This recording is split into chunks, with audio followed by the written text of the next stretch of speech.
তো হ্যালো বন্ধুরা, কি অবস্থা তোমাদের? আশা করি তোমরা অনেক অনেক ভালো আছো। আমিও তোমাদের মাঝে আরেকটা বিশ্ব সুন্দরী রেসিপি নিয়ে হাজির হয়ে গেলাম। আমি 4টা কি 5টা আলু নিয়েছি, আলুর সাথে যুদ্ধ শুরু করে দিলাম। যুদ্ধ আমি বিজয়ী হয়ে আলুগুলো একদম ঝুড়ি ঝুড়ি করে কেটে ফেললাম। তারপরে কি করব জানো তোমরা?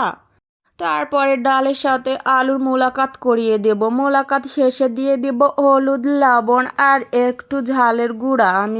একটু লাল মরিচের গুঁড়াও দিয়ে দিব। আর আমি ডালের সাথে আগেতেই কাঁচা মরিচের মোলাকাত করিয়ে একদম মিশিয়ে দিয়েছিলাম, এই জন্য আমি কাঁচা মরিচটা দিলাম না। তারপরে সুন্দর করে সব কিছুর মোলাকাত করিয়ে দিব।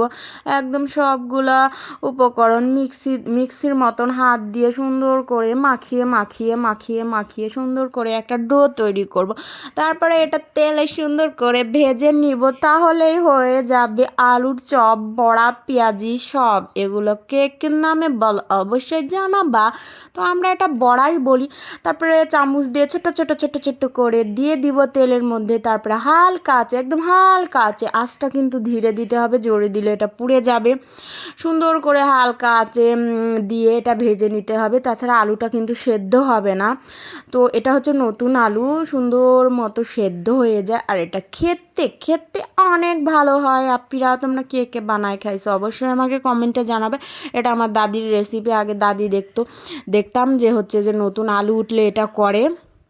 তো খুবই মজা হয়। এটা কিন্তু ভাত দিয়েও খাওয়া যায়। আমি তো আগে ছোটোবেলায় এটা গরম ভাত দিয়ে মাখিয়ে মাখিয়ে খেয়ে নিতাম, আর মুসুর ডাল রান্না করতো, আর এই হচ্ছে ডাল আলুর বড়া দিয়ে খেয়ে নিতাম। খুবই খুবই মজা হয়। এই দেখো কি সুন্দর কালার চলে আসছে বিশ্ব সুন্দরী বড়া রেসিপি।